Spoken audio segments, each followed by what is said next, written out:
Light weight బంగారు diamond ఆభరణాలు, వందల రకాల డిజైన్స్ ఏవైనా ధర మాత్రం ఒక్కటే. నమస్తే, నేను విజయ్. యాక్ట్రెస్ రీతు చౌదరి, అదేవిధంగా ఆమె భర్త చేమకుర్తి శ్రీకాంత్కు సంబంధించినటువంటి భూ కుంభకోణం వ్యవహారం గత కొన్ని రోజుల నుంచి కూడా మనం చాలా మీడియాలో చూస్తున్నాం, అదేవిధంగా సోషల్ మీడియాలో కూడా చూస్తున్నాం. అయితే దీంట్లో ఉన్నటువంటి వాస్తవాలు ఏంటి? సబ్ రిజిస్ట్రార్ ఇప్పుడు ప్రస్తుతం జైల్లో ఉన్నటువంటి సింగ్ రాసినటువంటి లేఖలో దాదాపుగా 700 కోట్ల రూపాయల లావాదేవీలు జరిగాయి. చాలామంది గతంలో ఉన్న పాలకులు, పెద్దలకు సంబంధించినటువంటి బినామీగా శ్రీకాంత్ ఉన్నాడంటూ ఒక లేఖను ఆయన విడుదల చేయడం జరిగింది. అసలు శ్రీకాంత్ పాత్ర ఏంటో నేరుగా మనం తెలుసుకునేటువంటి ప్రయత్నం చేద్దాం. ఒకసారి ఆయనకు ఫోన్ చేసేటువంటి ప్రయత్నం చేద్దాం. ఎస్ శ్రీకాంత్ గారు, గత కొన్ని రోజుల నుంచి మొత్తం మీ గురించి, లేదంటే రీతు చౌదరి గారి గురించి, అసలు 700 కోట్ల రూపాయలు వీరికి ఎక్కడి నుంచి వచ్చాయి, వీరు వైసీపీకి సంబంధించినటువంటి కొంతమంది నాయకులకు బినామీలు, తర్వాత మీరు కొన్ని ఛానల్స్ కూడా ఇంటర్వ్యూస్ వచ్చారు. అసలు ఏంటి జనరల్గా ఏం జరిగిందో సూటిగా చెప్పగలరా? దీని వెనక ఏం జరిగింది? నేను ఎవరికి బినామీని కాదండి. ఆ రోజు చెప్పాను, ఈ రోజు చెప్తున్నాను. అది ఏంటన్నది పోలీస్ డిపార్ట్మెంట్ వాళ్ళు చెప్పాలి. ఇప్పటి వరకు నాకు నోటీస్ ఎలాంటిది రాలేదు. నేను నోటీస్ వచ్చాక తెలుస్తుంది, దాని ప్రకారం నేను చెప్తాను. అంటే ఇప్పుడు ఆల్రెడీ సింగ్ గారికి మీకు ఇద్దరికి కూడా సాన్నిహిత్యం ఉంది, గతంలో కూడా ఇద్దరు కూడా కలిసి తిరిగారు. సో ఆల్రెడీ చాలా విషయాల్లో కూడా సెటిల్మెంట్లు కూడా జరిగాయి.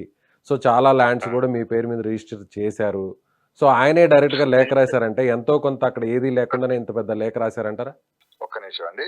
రిజిస్ట్రేషన్ అన్నది ఖచ్చితంగా నేను చేసుకున్నా అండి, ఆయన చేయటం కాదు. ఏ సబ్ రిజిస్టార్ అయినా రిజిస్ట్రేషన్ చేయాల్సిందే. ఆంధ్రాలో ఎనీవేర్ జరుగుతుందండి. ఎనీవేర్ అంటే ఆయన ఒక్కడే చేయడండి. పలానా ఏ ఏరియా అయితే ఆ ఏరియానే చేయాలి. అతను తెలుసు కాబట్టి అతని దగ్గర చేపించాను తప్ప అంతకు మించి ఏం లేదండి. సింగు నాకు సన్నిహితుడే, నాకు స్నేహితుడే. చాలా సందర్భాల్లో సింగు నేను బయటికి తీసుకొచ్చాను. చాలా సందర్భాల్లో సింగుకి నేను సాయం చేశాను. సింగు ఆ లెటర్ ఎందుకు రాశాడన్నది నాకు కూడా తెలియదు. సింగు జైల్లో ఉన్నాడు కాబట్టి ఎందుకు రాశాడు ఏంటన్నది నేను కూడా అడగడానికి కూడా పాసిబుల్ అవ్వదు కదా. అంటే దీని వెనక ఎవరన్నా ఉన్నారంటారా? ఆయన లెటర్ రాయడం వెనక ఎవరన్నా ఉన్నారంటారా? లేదంటే ఆయన వ్యక్తిగతంగానే ఈ లెటర్ రాశాడు అనుకోవచ్చా? అది తెలియదండి. అది సింగుని అడిగితే తెలుస్తుందండి. నాకు ఎలాంటి అవగాహన లేదు. నా ఆస్తులు చూపించేసి నేను ఎవరికో బినామీ అని, నేను అన్యాయంగా గవర్నమెంట్ ఆస్తులు సంపాదించానని చెప్పి అది ఇది అని రాస్తున్నారు. నేను ఎలాంటి గవర్నమెంట్ సొమ్ము నేను సంపాదించలేదండి. నేను ఎలాంటి అన్యాయంగా సంపాదించలేదు. అవన్నీ కొన్ని ఆస్తులు మీరు ఏవైతే చూపిస్తున్నారో ఆస్తులు నేను అవి కాదు, కొన్ని ఆస్తులు మాత్రమే అండి. వాటన్నిటికీ నేను ఇన్కమ్ ట్యాక్స్ పే చేశాను. కొన్ని మా నాన్నగారి పేరు మీద ఉన్నాయి, కొన్ని మా మదర్ పేరు పూర్వం నుంచి నాకు వచ్చిన ఆస్తులు అండి. అంతకు మించి నా దగ్గర ఏ డేటా కూడా లేదండి. సో ఇప్పుడు మరి రీతు చౌదరి పేరు ఎందుకు వచ్చింది బయటకు?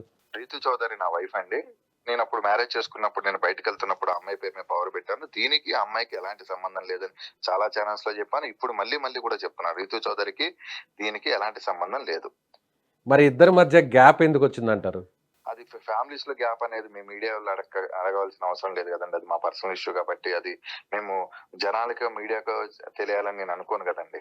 అంటే పెళ్లి చేసుకున్న తర్వాత మీరు ఇలా సెటిల్మెంట్స్ చేస్తున్నారు అనేటువంటి విషయం బయటపడిన తర్వాతే ఆమె మీకు దూరం అయ్యారనేది అని రీతు మీకు చెప్పిందా?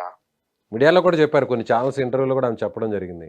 అది తెలియదండి. రీతు మరి ఎందుకు చెప్పిందో ఏంటన్నది నాకు తెలియదండి. అంటే ఈ వ్యాపార సంబంధ కారణాలా, లేదంటే వేరే వ్యక్తులకు మీరు బినామీగా ఉన్నారు అనేటువంటి వార్తలు బయటకు వచ్చిన దాని వల్లే ఆమె దూరం అయ్యారా, లేదంటే వ్యక్తిగతంగా అంటే ఫ్యామిలీకి సంబంధించినటువంటి పర్సనల్ ఇష్యూస్ దూరం అవ్వలేదు? లేదండి, అప్పుడు ఏసీబీ ఇష్యూ జరిగింది నాకు లాస్ట్ ఇయర్. ఇదే ఇష్యూ లాస్ట్ ఇయర్ జరిగింది. అప్పటి నుంచి కొంచెం మా ఇద్దరి మధ్య వ్యక్తిగతంగా కొన్ని గొడవలు జరిగినాయి. దాని వల్ల దూరంగా ఉంటున్నామండి. ఓకే, ఈ మధ్య మాట్లాడడం ఏమైనా జరిగిందా? ఇప్పుడు ఈ వ్యవహారం అంతా కూడా బయటకు వచ్చిన తర్వాత, సింగ్ లెటర్ రాసిన తర్వాత, సో మీరేమన్నా ఆమెతో కాంటాక్ట్ అవ్వడం కానీ, లేదంటే ఆమె మీతో కాంటాక్ట్ అవ్వడం కానీ ఏమైనా జరిగిందా? లేదు, మా ఇద్దరికి డైవర్స్ నడుస్తుంది. దానికి సంబంధించిన ఇష్యూ మాట్లాడుకునే వాళ్ళని తప్ప వేరేదేమీ లేదండి. అంటే 700 కోట్ల రూపాయలకు మీరు బినామీ అనేది ఆయన లేఖలో పేర్కొన్నారు. అంటే 1 కోటో 2 కోట్లో 3 కోట్లో చెప్తే ఓకే, నా దగ్గర అంత ఆస్తులు లేవు అని చెప్తే ఓకే అంటారు. కానీ 700 కోట్లు అంటే ఎంతో కొంత మీకు అందులో సంబంధం ఉంది అనుకోవచ్చు కదా. 700 కోట్ల రూపాయల ఆస్తులని మీరు చెప్తున్నారు కదా, అక్కడ 700 కోట్ల ఆస్తులు లేవండి. మీరు చెప్తుంటే నాకు తెలుస్తుంది. నా పేరు మీద ఎలాంటి 700 కోట్ల ఆస్తులు ఉంటే నేను గవర్నమెంట్ కి రాసేయడానికి సిద్ధంగా ఉన్నానండి. అసలు ఎలాంటి లావాదేవీలే జరపలేదు మీరు?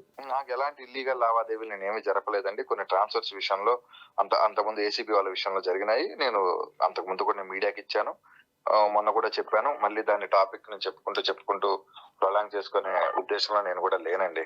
కానీ కొంతమంది గత ప్రభుత్వంలో ఉన్నటువంటి కొంతమంది అధికారులతో సాన్నిహితంగా ఉండేవారు. సో అందుకనే చాలా ల్యాండ్ సెటిల్మెంట్స్ అంతా కూడా మీ కనుసనల్లోనే జరిగేవి. సో అలా మీరు బినామీగా మారారు అనేది కూడా బయటకు వినిపిస్తున్నటువంటి మాట. అలాగే సింగ్ కూడా చెప్పినటువంటి పరోక్షంగా మాట కూడా అదే. సింగ్ ఏమని చెప్పాడండి నాకు తెలీదు, ఒకసారి చెప్తారా?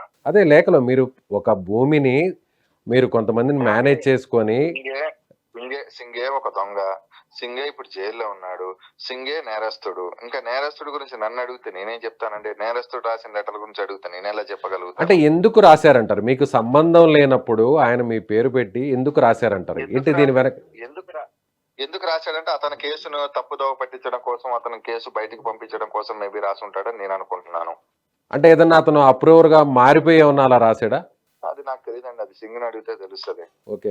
అలా చాలా మంది గతంలో ప్రభుత్వంలో ఉన్నటువంటి కీలకంగా వ్యవహరించినటువంటి నేతలకు సంబంధించినటువంటి వారి పిఏలు కావచ్చు, ఓఎస్డీలతో చాలా సన్నిహితంగా మెలిగారు. సో చాలా వ్యవహారాల్లో కూడా మీ ఇన్వాల్వ్మెంట్ ఉంది అనేది కూడా వినిపిస్తుంది. మీరు కూడా ఒప్పుకున్నారు, మీరు కూడా చెప్పారు ఏంటంటే వాళ్ళతో కలిసి తిరిగినటువంటి మాట వాస్తవం. తిరిగిన మాట వాస్తవం, కానీ ఈ ఆస్తులకి వాళ్ళకి ఎలాంటి సంబంధం లేదని, ఈ నా వ్యక్తిగత ఆస్తులు, వీటికి గవర్నమెంట్ లో ఉన్న వాళ్ళకి ఎలాంటి సంబంధం లేదు. అప్పుడు గవర్నమెంట్ లో ట్రాన్స్ఫర్లు జరిగేవి. ఆ ట్రాన్స్ఫర్ జరిగేటప్పుడు ఫ్రెండ్షిప్ భావంతో నాకున్న పరిచయాలతో తీసుకెళ్ళమంటే వాస్తవం. నేను ఆల్రెడీ ఆ దృష్టి నేను సీఎం గారి దృష్టి కూడా తీసుకెళ్లాను. నేను చెప్పడానికి కూడా సిద్ధంగానే ఉన్నాను.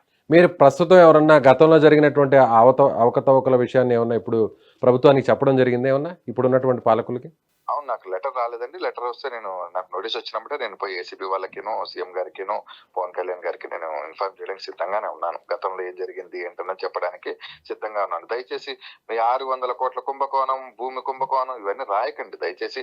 నేను ఏ కుంభకోణం, భూమి కుంభకోణం అంటే మీ మీద కుంభకోణం ఉంది లేదంటే మీరు కుంభకోణం చేశారు అనట్లేదు. అభియోగాలు వచ్చాయి, జరుగుతున్నటువంటి ప్రచారం ఇది.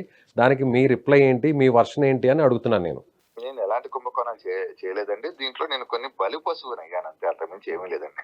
ఓకే. ఎలా అయ్యారంటారు బలి పశువు? ఎవరు మిమ్మల్ని బలి పశువు చేశారంటారు? అది ఎవరు చేశారంటే సింగ్ రాశాడు. నేను సింగ్ లెటర్ రాశాడు కాబట్టి సింగ్ చేశాడు అని చెప్తాను. మరి సింగ్ ఏ ఉద్దేశంతో రాశాడో నాకు తెలియదు. సింగ్కు నాకు మంచి సంబంధాలే ఉన్నాయి.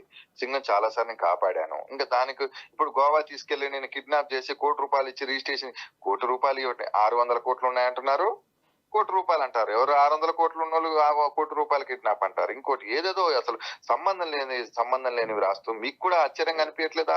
అసలు చూస్తుంటే ₹1 కోటి కిడ్నాప్, మళ్ళీ సంవత్సరం ఉన్న తర్వాత వచ్చాడు, సంవత్సరం రోజులు వాళ్ళ ఇంట్లో వాళ్ళ దగ్గర ₹1 కోటి, వాళ్ళ ఇంట్లో వాళ్ళు కంప్లైంట్ పెట్టకపోవడం, ఇదన్నీ ఆశ్చర్యంగా లేదా మీకు కూడా? అప్పుడు మీరు గోవాకి తీసుకెళ్ళినప్పుడు అలాంటి ప్రయత్నాలే చేయలేదంటారా? కిడ్నాప్ సంబంధించినటువంటి ఎలాంటి అటెంప్ట్ ఏం చేయలేదంటారా? సింగ్ అనేవాడు నా స్నేహితుడండి. నేను సింగు గోవా వెళ్ళాం, తిరుపతి వెళ్ళాం, బెంగళూరు వెళ్ళాం, బొచ్చెడు చోట్లకి వెళ్ళామండి సింగు నేను. గోవాకి ఎన్నిసార్లు వెళ్ళారు? సింగు నేను గోవాకి ఒకసారి అట్లా వెళ్ళుంటాం, 1-2 సార్లు వెళ్ళుంటాము, మేబీ ఒకసారి వెళ్ళుంటాం గోవాకి అంతే. అంటే ఏదైనా వ్యాపార లావాదేవీల విషయం వెళ్ళారా లేదంటే వ్యక్తిగతంగా ఎంజాయ్ చేయడానికి వెళ్ళారా? నాకు సింగ్ అనేవాడు నా ఫ్యామిలీలో, సింగ్ అనే వ్యక్తి ఫ్యామిలీలో నేను ఒక భాగము, ఆయన కూడా మా ఫ్యామిలీలో ఒక భాగంలా ఉండేవాళ్ళం అండి, అంతే తప్ప అంతకు మించి అక్కడ ఏమీ లేదండి. ఓకే. ఎప్పటి నుంచి పరిచయం మీకు సింగ్ తో? 5 సంవత్సరాల నుంచి పరిచయం అండి. ఎలా పరిచయం అయ్యారు మీకు ఆయన? ఒక రిజిస్ట్రేషన్ పరంగా పరిచయం అండి. ఎక్కడ ల్యాండ్ రిజిస్ట్రేషన్ విషయంలో పరిచయం అయ్యారు? రిజిస్ట్రేషన్ విషయంలో పరిచయం అండి. నేను ఏదో ప్రాపర్టీ కొనడానికి వెళ్ళినప్పుడు రిజిస్ట్రేషన్ విషయంలో అప్పుడు పరిచయం అయ్యాడు. అలా ఫ్రెండ్షిప్ అయింది. ఆ ఫ్రెండ్షిప్ కాస్త వాళ్ళ కూతురుకి ఏదో జాబ్ కావాలంటే నేనే ఇప్పించాను. అలా కొంచెం ఫ్యామిలీ దగ్గరేనండి అది. ఓకే. అంటే చెప్పాడు అన్నది నాకు వాళ్ళ పాపకు సంబంధించిన జాబ్ విషయంలో మీరు గత ప్రభుత్వంతో మాట్లాడిపించారు అంతేనా? గత ప్రభుత్వ జాబ్ కాదండి, ప్రైవేట్ జాబ్. నాకు ఇదే అండి, మీరు ఒకటి చెప్తే మీరు ఇంకోటి రాసుకుంటారు. మీ దగ్గర వచ్చింది ఏంటంటే నేను ఒకటి చెప్తే మీరు ఇంకోటి. నేను అందుకే అండి క్లారిటీగానే అడుగుతున్నాను నేను అందుకే క్లారిటీ అడుగుతున్నాను. మీరు ఇంకోటి మాట్లాడుతున్నా అంటే మీరు ఫస్ట్ థింగ్ ఏంటంటే ఒక మనిషిని కార్నర్ ఫస్ట్ ఆ కేఆర్ఆర్ నేను ధనుంజయ రెడ్డి గారిని, దశరామ్ రెడ్డి గారిని వాళ్ళని పిలిచి ఎంక్వైరీ చేయండి, నన్ను ఇంటర్వ్యూ చేసినట్టు. మీరే వాళ్ళ పేర్లు ఇప్పుడు చెప్పారు, నేనైతే అడగలేదు కదా, మీరు చెప్పారు కాబట్టి ఇప్పుడు నేనైతే పేర్లు కూడా ఎక్కడా ప్రస్తావించలేదు. మీరే చెప్పారు కేఎన్ఆర్ గాని, ధనుంజయ రెడ్డి గాని అని ఆ పేర్లు మీరే చెప్పారు. ప్రైవేట్ కి సంబంధించిన జాబ్ నాకు తెలిసిన కంపెనీ ఒకటి ఉంటే నేను చెప్పానండి, అట్లా ఇప్పించారు. అట్లా నాకు కొంచెం దగ్గర అయ్యారు. ఆయన కూడా దైవభక్తి గలవాడు. నాకు కూడా దేవుడు అంటే భక్తి ఉంది. ఈలో గుడి కట్టాడు కదా అని చెప్పి మేము ఎప్పుడైనా హోమం గానీ ఏదైనా పూజ గానీ చేసుకోవాలనుకుంటే ఆ గుళ్ళో చేసుకుంటాము. ఆ దేవుడి గుడికి మేము వెళ్తూ వస్తూ ఉంటామండి. ప్రతి దసరాకి అట్లా వెళ్తుంటాం. అట్లా పరిచయాలు పెరిగినాయి. ఆ తర్వాత రామారావు గారు సింగే నేను రైడ్ చేయించానని అనుకుంటున్నాడు. ఆ రైడ్ నేను చేపిలేదు. దాని కారణాల వల్ల అతను ఎంత రాశాడని నేను అనుకుంటున్నాను. ఓకే. అంతేగాని వ్యాపార లావాదేవీల్లో ఏదైనా వాటాల పంపకాల్లో ఏదైనా తేడాలు వచ్చి మాత్రం కాదు. అంటే మీరు రైడ్ చేయించారు, ఏసీబీ రైడ్ చేయించడం వెనక మీ పాత్ర ఉందనేది అతను అపోహపడుతూ ఆ లేఖ రాశాడు అంటారు. అంతే 100% అదేనండి. సో ఇంకెవరన్నా ఉన్నారంటారా అతని వెనక, ఆ లేఖ రాయించడం వెనక ఎవరైనా ఉన్నారంటారా? నాకు తెలియదండి ఇప్పటి వరకు. నాకు నోటీస్ రాలేదు. నేను నోటీస్ వచ్చినప్పుడే వెళ్ళి దానికి సంబంధించిన వివరాలు చెప్పడానికి రెడీగా ఉన్నాను. ఓకే.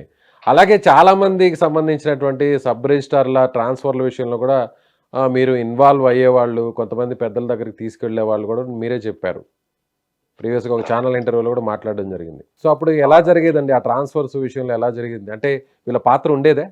సార్ ఇప్పుడు నేను కొంచెం బయట ఉన్నాను, అవుట్ ఆఫ్ లో ఉన్నాను, కొంచెం బిజీగా ఉన్నాను. మీకు ఏదైనా ఉంటే తర్వాత కాల్ చేస్తాను. కొంచెం ఏదో మీకు కంటిన్యూ కాల్స్ వస్తున్నాయని ఇమీడియట్ లిఫ్ట్ చేసి మీకు చెప్పాను. నేను కొంచెం బిజీగా ఉన్నాను. సో ఫైనల్‌గా ఓకే. ఫైనల్‌గా ఏం చెప్పదలుచుకున్నారు? ఫైనల్‌గా ఈ ఎపిసోడ్‌లో ఎవరెవరు వెనకున్నారనుకుంటున్నారు?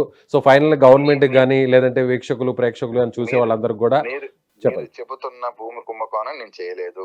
మీరు చూపిస్తున్న ఆస్తుల్లో కొన్ని నావే. నేను కష్టపడి సంపాదించుకున్నవి, మా పూర్వీకుల నుంచి వచ్చిన ఆస్తులు. నేను ఎలాంటి కుంభకోణాలు చేయలేదు. దీనికి రీతుకి ఎలాంటి సంబంధం లేదు. ఇదే ఫైనల్ అండి. ఓకే. ఎంత వరకు ఉండొచ్చు? అంటే 600, 700 కోట్లని చెప్తున్నారని అంటున్నారు కదా! ఎంత వరకు ఉండొచ్చు? మీ ఆస్తుల వాల్యూ మొత్తం ఎంత వరకు ఉండొచ్చు సుమారుగా? మీరు వచ్చిందంటే పెద్దల నుంచి వచ్చింది, వారసత్వంగా వచ్చింది అంటున్నారు కాబట్టి, అలాగే వ్యాపారం చేసి కూడా కొంత సంపాదించారని. నా ఆస్తులకు సంబంధించి డిపార్ట్మెంట్ వాళ్ళు అడుగుతారు, లేదా ఇన్కమ్ ట్యాక్స్ అడుగుతుంది. వాళ్ళు చెప్పుకుంటారు నా ఆస్తులకు సంబంధించింది.